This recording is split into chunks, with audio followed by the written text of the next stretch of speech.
Hi guys, welcome back to my channel and welcome back to another new video. আজকের ভিডিওতে থাকবে আমার 7 মাসের সাধের অনুষ্ঠানের কিছু মুহূর্ত। সেইভাবে আমি ভিডিও করতে পারিনি, তাই জন্য ভয়েস ওভার দিয়েই শুরু করলাম। So keep on watching to my channel, please subscribe করে দিও।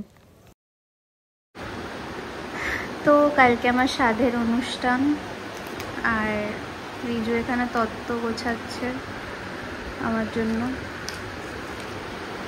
বাড়ির থেকে মানে দু বাড়ির থেকে দেওয়া হবে, সেরকমভাবে মিলিয়ে ঝুলিয়ে তত্ত্বগুলো সাজানো হচ্ছে। 7 মান্থসের বেবি শাওয়ার হবে, ওই জন্য বেশ একটা এলাহি ব্যাপার স্যাপার।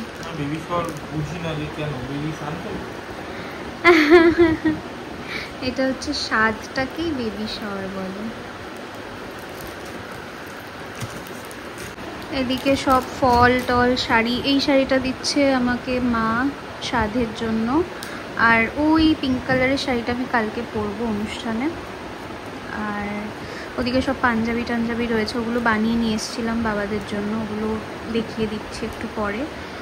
আপাতত এগুলো সব গোছানো হচ্ছে। মা চলে এসছে অলরেডি, আমার মাও চলে এসছে।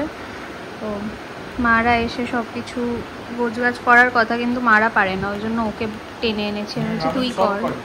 হ্যাঁ, তুই তো করবি। তো হয়ে গেছে তত্ত্ব সাজানো মোটামুটি।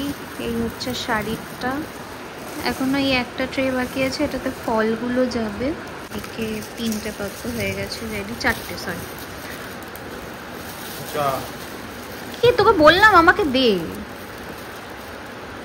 সেলোটেপ নিয়ে স্ট্রাগল করছো। এদিকে সকাল সকাল মা আমার জন্য পায়েস রান্না করছে। 7 মাসে সাধের আগে আমি পায়েস খেতে পারিনি। তো আমার শাড়ি ব্লাউজ এখানে রেডি, আর আমার মেকআপ আর্টিস্ট অনেক লেট করে ফেলেছে আজকে আসতে, খুবই লেট হয়ে গেছে। তার মধ্যে আরেকটা ব্লান্ডারও করে ফেলেছে।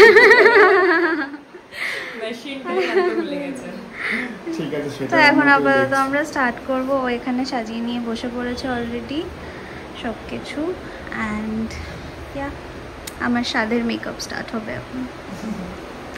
তোমরা অনেকেই জানতে চাইছিলে মিনি ব্লগটা দেওয়ার পরে যে আমার মেকআপ আর্টিস্ট কে ছিল। তো তোমরা জানোই, যারা যারা আমার চ্যানেলটা ফলো করো রেগুলার বেসিসে, যে আমার পার্মানেন্ট মেকআপ আর্টিস্ট হচ্ছে পাপ্পু, যে কিনা আমার ফ্রেন্ড। ওর নাম্বারটা আমি স্ক্রিনে মেনশন করে দিচ্ছি, তোমরা অবশ্যই তোমাদের স্পেশাল ডের জন্য কন্ট্যাক্ট করে নিও।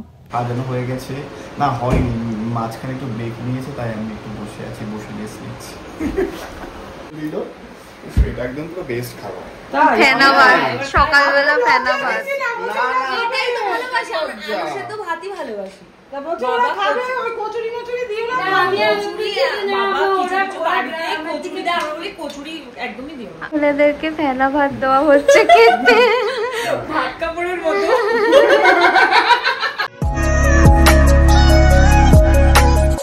আমি আশীর্বাদ করছি। আচ্ছা করতে দাও একটু, কোমরটা ঠিক হবে। এমনি তো ব্যায়াম করবে না। এই চলো খেয়ে নেবা দুটো, চলো চলো। ও হ্যাঁ, ওদের খেতে দাও। হ্যাঁ চলো, এরা তুমি খেয়ে নাও তো দুটো। আমি ভাত দিয়ে আসছি। তো এখন হচ্ছে আমার hair final touch up, just কয়েকটা স্টেপ বাকি। ও মানে ইজি ছাড়াতে পারবে। আমার এই শাড়িটা তোমরা অনেকেই জিজ্ঞেস করেছিলে যে কোথা থেকে নিয়েছি। এই শাড়িটা আমি নিয়েছিলাম বড়বাজার থেকে, আর তার সাথে যে ব্লাউজটা করেছি সেটা আমার সব থেকে কাস্টমাইজ করা। 7 মাসের সাথে আমার ইচ্ছে ছিল আমি একটু নর্মালভাবেই শাড়িটা ক্যারি করবো। আটপৌরো করে অনেকেই পরে, কিন্তু আমার ঠিক ভালো লাগে না, ওই জন্য আমি একবার করেই পরেছিলাম। আর রিজুর এই পাঞ্জাবিটাও আমি কাস্টমাইজ করেছিলাম আমার বুটিক থেকে। আমরা এখন টোটো করে যাচ্ছি। প্রদীপ লাগে না না, এমনি গাছা প্রদীপ হলেই হতো না, ওই যে যেটা নিয়ম। হ্যাঁ হ্যাঁ আছে, সেরকম যে কোনো প্রদীপ হলেই হতো। সাধের অনুষ্ঠানটা আমাদের একটা লজ বুক করে করা হয়েছিল, কেননা এত লোক নিমন্ত্রণ করা হয়েছিল যে বাড়িতে এত লোকের অ্যারেঞ্জমেন্ট করাটা পসিবল হতো না। আর আমার এই সাধের অনুষ্ঠানটা আমার দুই বাড়ির তরফ থেকেই করা হয়েছিল। 7 মাসের অনুষ্ঠানটা জেনারেলি শ্বশুর বাড়ির থেকেই করা হয়, কিন্তু আমার বাপের বাড়ির থেকে ইকুয়ালি এখানে উদ্যোগ নিয়েছিল। তার কারণ 9 মাসে বাপের বাড়ির থেকে সাধ দেওয়া হয়, কিন্তু আমি বলেছিলাম যে আমার 9 মাসের মাসের স্বাদটা দরকার নেই অত বড় সড়ো করে সেলিব্রেট করার, 7 মাসের স্বাদটাই সেলিব্রেট করা হোক। আর এই যে সুন্দর সুন্দর কেক দুটো দেখতে পাচ্ছ, এই দুটো মমসি আর পায়েলদির থেকে নেওয়া। আমি নাম্বারটা মেনশন করে দিচ্ছি স্ক্রিনে, তোমরা চাইলে কন্ট্যাক্ট করে নিতে পারো। আর এই যে থালা বাটি যে ডিজাইন করে দিয়েছে, এটা প্রিয়াঙ্কা দিয়েছে করে। আমি প্রিয়াঙ্কার নাম্বারটাও স্ক্রিনে মেনশন করে দিচ্ছি, তোমরা কন্ট্যাক্ট করে নিও। আর এখানে তত্ত্বগুলো রিজু সুন্দর করে সাজিয়ে দিয়েছিল, তার কারণ ওই বাড়ি আর এই বাড়ি মিলিয়ে তত্ত্ব সাজানোর লোক তো কেউ ছিল না, আমি আর রিজু ছাড়া, তাই রিজুই সবটা অ্যারেঞ্জ করে দিয়েছিল। আমার বাড়ি আর রিজুর বাড়ির তরফ থেকে সবাই এসেছিল এই স্বাদের অনুষ্ঠানে, আর আমরা খুব খুশি হয়েছিলাম, কেননা লোকজন বরাবরই আমরা খুব ভালোবাসি। আর ঠিক তাই জন্যই এত জাঁকজমক করে সব অনুষ্ঠান করা। কেক কাটিং করার পরে আমার খাওয়া দাওয়ার পালা। কিন্তু এখানে একটা আজব নিয়ম আমি জানতে পারলাম, সেটা হচ্ছে আমার শ্বশুর বাড়ির নিয়ম, তোমাদের সাথেও শেয়ার করে নিচ্ছি। তোমাদের কাদের কি নিয়ম আছে জানি না, তবে আমার শ্বশুর বাড়িতে এই নিয়মটা দেখছিলাম যে পায়েস রান্না করে একটা থালায় সাজিয়ে সেই থালার পায়েসটা যদি একদম ইনট্যাক্ট থাকে তাহলে ধরে নিতে হবে যে তোমার ছেলে হবে, আর যদি পায়েসটা একটুখানি কোনো রকমভাবে ক্র্যাক ধরে যায় তাহলে বুঝে নিতে হবে যে তোমার মেয়ে হবে। তো আমার ক্ষেত্রে যেটা হয়েছিল সেটা হচ্ছে পায়েসটা একদম পুরোপুরি ইনট্যাক্ট ছিল, আর সেই দিকে সবাই বলছিল যে যাক ছেলেই হবে। আর এই যে দেখো, পায়েসের গন্ধ শুকিয়ে ফেলে দেওয়ার মানেটা হচ্ছে এতদিন ধরে 7 মাস ধরে আমাকে আমার শ্বশুরবাড়ির থেকে কোনো রকমভাবে পায়েস খেতে দেওয়া হয়নি, জাস্ট এই স্বাদের দিন খাওয়ানো হবে বলে। তাই 3 বার গন্ধ শুকিয়ে ফেলে দেওয়া হলো, তারপরে আমাকে পায়েস দিয়ে ধানদুব্য দিয়ে আশীর্বাদ করা হলো। আমার শ্বশুরবাড়ির তরফ থেকে আশীর্বাদ করা হয়েছিল এই নেকলেসটা দিয়ে। এই নেকলেসটা আমার আগে থেকেই পছন্দ ছিল, তাই শাশুড়ি মা বলেছিল যে এই নেকলেসটাই তোকে দেবো স্বাধীন অনুষ্ঠানে।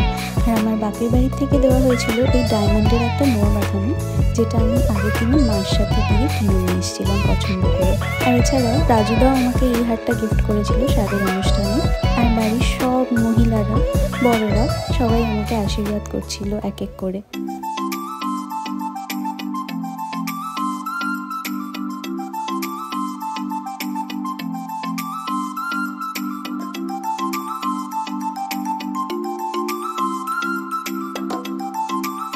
স্বাদের অনুষ্ঠানের জন্য আমি যা যা খেতে ভালোবাসি সেইগুলোই আমাকে সাজিয়ে গুছিয়ে দেওয়া হয়েছিল, কেননা উপলক্ষ তো শুধু আমি আর আমার বেবি, তাই জন্য আমার পছন্দটাই মেইন। এরপর এক এক করে আমার শাশুড়ি মা আর আমার মা দুজন মিলে আমাকে খাইয়ে দিল। তবে একটা ফানি ব্যাপার কি ছিল জানো, আমার খাওয়ার আগে বাড়ির লোকজন সবাই খেতে বসে পড়েছিল, কারণ আমার খাওয়াটা অনেকটা দেরি হয়ে গেছিলো। আসলে ফটোশ্যুট এটা সেটা করতে লেট হয়ে গেছিলো।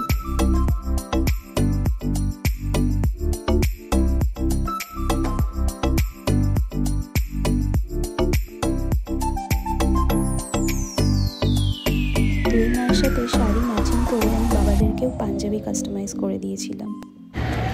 তো আমাদের সব রিচুয়াল হয়ে গেছে, হয়ে যাওয়ার পরে এখন খাওয়া দাওয়া মোটামুটি হয়ে গেছে। আমি তো যা খাওয়ার খেয়েছি কম বেশি যা হোক, আর ও এখনো খায়নি, ও খাবে।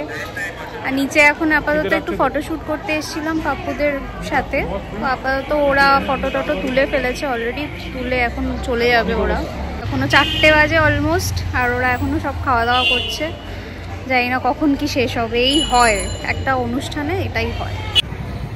এই যে ওরা এখন বাড়ি যাবে, আমার যা ব্যাগের ওকে সব ধরিয়ে দিচ্ছে। যাই হোক, তো তাদের কেমন লাগলো বল? ভীষণ ভালো। তোর কাজ আবার কেন ভালো লাগে? আমার তো সব দৌড় সকাল সকাল ছুটে আসি ভোরবেলা থেকে। খুব খুব খুব। তুই বল আমাকে কেমন লাগছে? ভালো লাগছে না? ভালো লাগছে, বলবো না।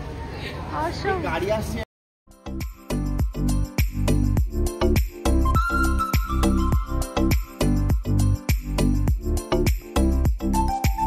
এই অনুষ্ঠানে আমরা যাদের যাদের ইনভাইট করেছি কম বেশি সবাই এখানে উপস্থিত ছিল, তাই আমরা তো খুব খুশি ছিলাম। আমার তো এটা প্রথমবার এরকম এক্সপিরিয়েন্স হলো যে আমাকে কেন্দ্র করে এতজন এসছে, আর এই অনুষ্ঠানের মূল আকর্ষণ আমি, এই সবটাই যে আসছে তার জন্য। বিয়ে বাড়ির ক্যামেরাম্যান, হ্যালো হ্যালো। একদম লজ্জা পাবেন, পাবেন পাবেন বলেছি, ওই জন্য পাবেন, একটু লজ্জা পেয়েই খাবেন। যে মা এদেরকে বেঁধে রেখেছে, বাড়ি যেতে দেবে না তাই। কোন জায়গায় ব্যাকে কোন জায়গায় যাবে? এই তো, হ্যাঁ, না না, হ্যাঁ ওটাই তো। মনে হয় কিছু একটা চুরি করে পালাচ্ছিল। আমার গিফট চুরি করে পালাচ্ছিল। এক গাড়ি ভর্তি করে লোক নিয়ে যাওয়ার পরে আবার আসতে হবে মামাকে।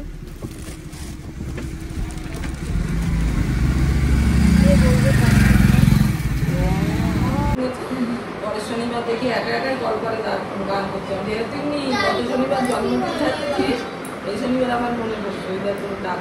কিন্তু গোলাম নিয়ে এসেছিল না? সান্টা ক্লজ এসেছে আমাদের ঝোলা নিয়ে গিফট নিয়ে। পাবে দেখো চন্টা। এ বাবা কত বড় একটা।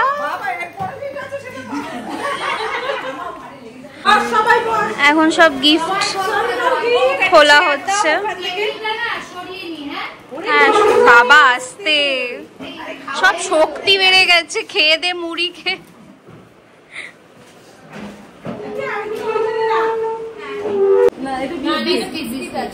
এটা দোকান থেকে দিয়ে এখানটাতে বসবো। 2 টোপলা নিয়ে বসেছে এখন গিফট খোলাখুলি করতে। বসো বসো।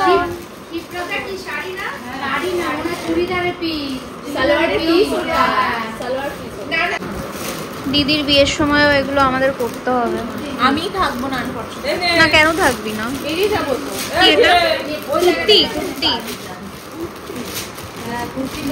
খাওয়া দাওয়া করে বাড়ি ফিরে গিফট দেখতে দেখতে রাত হয়ে গেছিলো আর সবাই বাড়িও চলে গেছিলো যে যার মতন গিফট দেখে দেখে। এই ভিডিওটা আজকের মতন এখানেই এন্ড করছি। তোমাদের যদি আজকের ভিডিওটা ভালো লাগে প্লিজ লাইক করে দিও। খুব তাড়াতাড়ি আমার ডেলিভারি ব্লগটাও আসতে চলেছে, সো স্টে টিউনড।